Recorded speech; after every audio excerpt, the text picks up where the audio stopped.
كبير صنع هدف، وهكذا يجب أن يقال لجمهور الزمالك، جمهور كبير وعظيم وكان يؤازرك ويشجعك، والآن أصبحت كذلك برفقة فريق كبير وجمهور عظيم وهو يقف معك بكل تأكيد لتحقيق الألقاب التي ابتدأت من اليوم. كابتن، أعتقد ليست حالة جديدة ولا وحيدة أن ينتقل نجم من الزمالك للأهلي أو العكس، لكن المهم هي كيف يتعامل مع الضغوط. هل وجدت زيزي حتى الآن تعامل بشكل مناسب؟ يعني احقاقا الحق يعني ممكن اشوف ان دي افضل مباراه لزيزو مع النادي الاهلي. يعني من منذ انتقاله بشوف ان دي افضل مباراه. ممكن ياخد مان اوف ذا ماتش النهارده، رجل المباراه، ادى مباراه جيده جدا طوال اللقاء طبعا. وده اللعيب الكبير، يعني ما يكون عندك نازل وعندك ضغوط. يعني انا بقعد افكر تفكير زيزو نازل، والجمهور ده اول ماتش ليا قدام الزمالك، الجمهور اللي شجعني 6 سنين، طب ما لو حد تطاول عليا طب هيكون ردي فعلي ايه؟ طب انا عايز ادي في الملعب كويس عشان اثبت ان انا لعيب كبير. حاجات كتيره بتبقى جوه دماغ اللاعب. فانا اعتقد النهارده زيزو ادى مباراه جيده جدا جدا جدا. عمل الهدف الاولاني، كان كان مؤثر داخل اللقاء، باصاته مؤثره، تحركاته واعيه، تكتيكيا كان مميز جدا. كمل مباراه كامله. كمل مباراه كامله وحتى بدنيا واقف على رجليه. يعني شفنا تريزيجيه اتغير بسبب الشد. لعيبه برضو بيحصل لها نوع من الاجهاد لما بتلعب ماتشين في 4 ايام، لكن زيزو تحس انه واقف على رجليه وعنده، والنهارده كان عنده ثبات انفعالي جيد جدا. اعتقد زيزو قدم. تشعر انه خلاص تخطى معضله وازمه انه يلعب امام الزمالك؟ دي النهارده، دي النهارده هي نقطه التخطي او نقطه التحول زي ما بيقولوا. فمره واثنين وثلاثه انا راجل زملكاوي، بس انا بقول الاهلي يستحق، الاهلي افضل، الاهلي امكانيات لعيبته افضل، استقراره الاداري افضل. واحقاقا للحق الكابتن كلامه هذا كان من قبل المباراه بانه يعني هي مباراه وتنتهي ومن يفوز. مش على الكوره معطيات، الكوره ما فيهاش عند. الكوره اللي احنا بنلعبها دلوقتي بقت المواهب قليله والانديه الشعبيه قلت، بقت الانديه الاستثماريه الماديه اكتر. المستثمرين بقوا يروحوا الانديه يشتروا انديه عشان يكسبوا من وراها فلوس. المشكله مش زمالك بس في الكوره، صح. الزمالك كان هو اسطوره كره اليد في الوطن العربي، صح. ولكن الزمالك دلوقتي النهارده الزمالك بيتغلب من، يعني عايز اقول لكم يعني كان متقال ان السوبر اليد هيتلعب في الامارات، فكان الامارات ساعيه لده عشان الاهلي والزمالك، فالزمالك عمل قنبله، اتغلب من سموحه، فبقت السوبر ما بين الاهلي وسموحه في الامارات. فهم كانوا عايزين الاهلي والزمالك، وبالتالي ليه؟ لان 7 8 لعيبه احترفوا في اوروبا.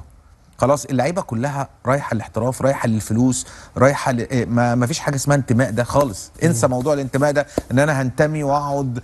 الانتماء دلوقتي مش هياكل عيش حد. على فكره اللعيب بس ما بيبقاش هو المتحكم، ده دلوقتي الاب بيتحكم صح في ابنه، والاخ ومستقبله وحياته. وتلاقيه وكيل لعيب، ابوه وكيله، اخوه وكيله، صحيح. ابن خالته وكيله. هتلاقي بكلمه بجد، هتلاقي مراته تقول لك يا عم احنا اهم حاجه عندنا وانت عارف طبعا يلعب. اقول اهم حاجه. بس كابتن خالد، يمكن هذا الموضوع بدا في اوروبا من وقت مبكر للاحترافيه عندهم اعلى، لكن تشعرنا في الوطن العربي صار الان بشكل واضح. وما تلوم اي لاعب، هو يبحث عن مستقبله ويبحث عن العطاء الافضل بالنسبه له ماديا. فالجمهور لازم يقتنع. بص، الغي فكره العاطفه دي، الغي فكره العاطفه دي. العاطفه دي انتهت، مفيش عاطفه في الكوره خلاص، مفيش عاطفه، انتهت. يعني انت كابتن خالد لو يرجع بك الزمن وتلاقي عرض اعلى بتطلع من الزمالك؟ بص، اجيالنا غير. انا ما اعرفش، يمكن في الوقت، معلش انا مثلا دلوقتي في الظروف الواحد ماليه او اقتصاديه او تفر، هيجي مثلا واحد يقول لك كابتن خالد انا هديك 100,000، واحد تاني يقول لك 20 مليون، هتقول له ايه؟ هتفكر ازاي؟ انت لما تقعد تفكر ما بين عاطفتك وما بين وانتمائك وحبك للمكان وما بين حياتك والماليه والاقتصاديه، مش ليك انت بس. خد بالك، لعيب الكوره مش غني. لعيب الكوره اللي بيطلع الموهوب ده معظمهم مش غناي، صح. فبالتالي ده اللعيب ده بيبقى استثمار مش ليه نفسه، ده استثمار ليه ولعائلته. ولاسرته ولابوه ولامه ولاخته ولاخواته، وبيجوز اخواته وما اعرفش بيعمل ابن ايه ويبني لهم بيت ويجيب لهم شقه فخلاص الامور، وعايز يركب عربيه جامده وعايز يعني افهم من كلامك انه يا جمهور الزمالك غضبكم على زيزو غير مبرر، هذا العنوان؟ لا انا في النهايه لا، غضبه مبرر. ليه؟ ليش؟ هقول لك ليه. انت راجل، انت قلت الكوره احتراف صح؟ خلاص النهارده انا مش هجدد، خلاص السلام عليكم. سلام عليكم. لكن لا، انا عمري ما هروح. انا ليه اروح الاهلي؟ انا بحب النادي، وانا عمري الا انا بلعب في المنتخب، وانا معايا فلوس، وانا مشهور، النادي الزمالك عامل لي كل حاجه. اما تيجي مثلا نروح السفاره الامريكيه عشان نروح كاس العالم، انت رايح السفاره ليه؟ انا رايح سياحه. ده انا رايح سياحه عادي لما فيش حاجه. فيفاجئ ان هو راح ياخد الفيزا عشان يسافر مع الاهلي كاس عالم الانديه. صح. فهي الصراحه هو تعامله ما كان بالشكل بالظبط. يعني انا خلاص خدت قراري، شكرا، انا عقدي بينتهي، لن اجدد. اروح بقى النادي اللي انا عايزه، لكن اقعد نفس ما بقى عمل اشرف بن شرقي كابتن، بالظبط. اللي ما يعني تاخروا عليه وفي النهايه راح بالظبط. بص خلاص اشرف بن شرقي لعيب واضح. وخد بالك انت التعامل، احنا بنقبل ده من الاجنبي. يعني مثلا لو لعيب اماراتي بيلعب في مثلا الوحده مثلا وراح العين وبقى له 6 7 سنين، هتبقى مشكله يعني نوعا ما. صح. لكن لو اجنبي مش هتبقى طبيعي. صح. اجنبي، اصل ده مستقبله، ده محترف، ده جاي مسافر عشان يعمل فلوس. لا خلاص، برضو المواطن بيعمل فلوس، والمصري عايز يعمل فلوس زيك زي الاجنبي. خد بالك احنا ساعات بنفرق بين الاجنبي والمصري او الاماراتي. هو في النهايه ممكن الاماراتي يبقى افضل من الاجنبي، اللعيب الاماراتي، وممكن المصري يبقى افضل فاللعيب المصري برضو هيقول لك ليه ده بياخد اكتر مني؟ انا المؤثر اكتر في الملعب، انا الاقوى. صحيح. جميل.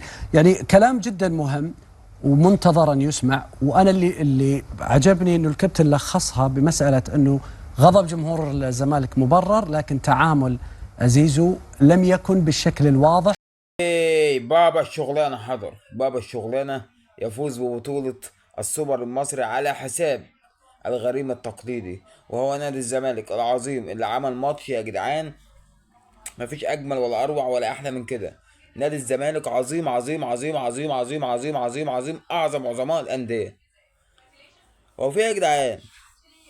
هو في ايه بجد؟ ايه الحكايه؟ ايه حكايتكم؟ هو انتوا ليه النغمه بتاعت نادي الزمالك عمل ماتش جامد، نادي الزمالك خد على عينيه، في ايه مالكم؟ النغمه اللي هي بتاعت نادي الزمالك عمل ماتش جامد مش عارف ايه ابصر ايه، ده كان ند للنادي الاهلي يا جدعان، والله خد على عينيه، والله الزمالك خد على عينيه، انتوا فاهمين غلط. هو انتوا كنتوا بتتفرجوا على ماتش غير اللي احنا كنا بنتفرج عليه ولا ايه؟ اللي ابراهيم فايق طلع يقول لك الزمالك رغم الخساره ولكنه كان ند كالعاده للنادي الاهلي. ند مين يا عم؟ ند مين؟ ده انا هديك انت في وشك. ند مين؟ ند مين؟ انت بتهزر. اي حد شاف الماتش، اي حد عاقل عنده دماغ شاف الماتش، عنده عينين بتشوف وشاف الماتش، هيقول لك الزمالك خد على عينيه ولا ايه؟ الزمالك خد ايه على عينيه ولا ايه؟ الزمالك خد على عينيه والله. هو احنا بنألف؟ احنا بنخترع يا جدعان؟ اي كلام، اي كلام ونقوله، اي كلام نقوله عادي. اللي ما تدوا الاهلي حقه يا جدعان. الاهلي ادى الزمالك على عينيه النهارده. الاهلي بطل السوبر المصري، الاهلي بطل. الاهلي ايه؟ بطل. وبحسبة بقى الزملكاويه الحسبه الجميله بتاعتهم، الزمالك فاز على بيراميدز اللي هو بطل افريقيا، تمام؟ يبقى كده الزمالك ايه؟ بطل ابطال افريقيا يا عيني، يعني على الجمدان. طيب الاهلي فاز على الزمالك اللي هو فاز على بيراميدز بطل افريقيا، يبقى الاهلي كده بطل ابطال افريقيا. بالعقليه الزملكاويه فكر وكانك زملكاوي، فكر وكانك زملكاوي. الزمالك فاز على بيراميدز اللي هو بطل افريقيا، يبقى كده الزمالك بطل ابطال افريقيا. الاهلي بقى فاز على الزمالك اللي هو فاز على بيراميدز بطل افريقيا، يبقى كده الاهلي بطل ابطال افريقيا. كوميديا، كوميديا ما بعدها كوميديا. والاعلام بقى المصري الجميل الحلو مش فاهم. انا مش فاهم يا جدعان. الاهلي كسب بمجهوده، بمجهوده، مش ضربات جزاء، مش ضربات حظ، مش ركلات ترجيح. الاهلي فاز بعرقه. بهدف بن شرقي. تمريرة زيزو اوعى تنساها، اوعى تنسى تمريرة زيزو. تمريرة زيزو، هدف بن شرقي، هدف مروان عطية. الاهلي فاز بالثلاث حاجات دول. تمام. الاهلي فاز بقلة ادب الزملكاوية. ها، الاهلي فاز بقلة ادب الزملكاوية. تاني، الاهلي فاز بقلة ادب الزملكاوية. الاهلي فاز عشان خاطر جمهور الزمالك جمهور مش متربي. انا ما بتكلمش على جمهور الزمالك ككل، انا بتكلم على البعض اللي كانوا اللي كانوا في الماتش النهارده اللي شتموا زيزو. ها، جمهور شكلكم ايه بقى كده لما خدت على عينيكم وروحتوا معيطين؟ انت كده يا راجل يلا لما تخوض في عرض حد. ها، سيبك بقى من اللاعب ده يا عم، سيبك من اللاعب ده عمل ايه سوى ايه بتاع عمل ايه في ناديك يا جدع. نادي مين يا جدع؟ نادي مين ده؟ انت بتخوض في عرض. انت متخيل؟ شفت انت منظر زيزو وهو كان بيتكلم اقسم بالله كاتم العياط. والله كاتم العياط. وحقه على فكرة. على فكرة هو استحمل النهارده اللي محدش يستحمله. حط نفسك مكانه كده وشوف انت هيبقى وضعك عامل ازاي. يعني لو كنت بتهتف النهارده وبتقول ها، بتخوض في عرض الراجل، حط نفسك مكانه كده وشوف شكلك هيبقى عامل زي الكلوت يا راجل يا كلوت. انما هو طلع راجل، سد ودانه، ها، اداكم على عينيكم في الماتش، طلع احتفل بالسوبر، راجل. انما حضرتك ايه بقى؟ قلت ادبك. ها، خدت على عينيك في الماتش وعيطت. يا مش عايز بس يعني ايه اتجاوز جامد في الفيديو عشان ما يقفش او ما يتحذرش، ولكن خدت على عينيك بالجامد وروحت معيط. روحت ايه؟ اسمع. روحت ايه؟ معيط. جمهور الزمالك روح النهارده ايه؟ معيط. جمهور الزمالك اللي هو عمل ايه؟ ما برضه عشان الكلام يبقى راكب على بعضه. جمهور الزمالك اللي هو عمل ايه؟ اللي هو خاض في عرض لاعب ما عملوش حاجه. ما عملوش حاجه. ها، ما عملكش حاجه. انت اللي كنت قاعد النهارده في المدرج هو ما عملكش حاجه، ولا شتمك ولا اهانك، ما عملتش اي حاجه، ما عملتش اي حاجه ليك. ما غلطش فيك بربع جنيه، ما غلطش. هو الراجل عقده انتهى في الزمالك فراح نادي تاني منافس. كل ده في عالم الاحتراف مقبول. والراجل جري ورا مصلحته، جري ورا الجنيه برضه. هو ما اذاكش. ها، هو ما اذاكش، هو ما جاش عليك، هو ما خدش في عرضك، هو ما شتمكش. وصلك؟ هتقول لي بقى النادي ومش النادي، بقول لك ايه، اركن الكلام ده على جنب. عامله كلاعب، عامله كلاعب. مال بقى اهل بيته بالقصه بتاعتك انت دي. ما انا هقول لك على حاجه، نفترض زيزو اساسا ما راحش الاهلي، نفترضها يعني، هو كانش موجود في الماتش بتاع النهارده. ما انت طول عمرك يا حبيبي بتاخد على عينيك من الاهلي.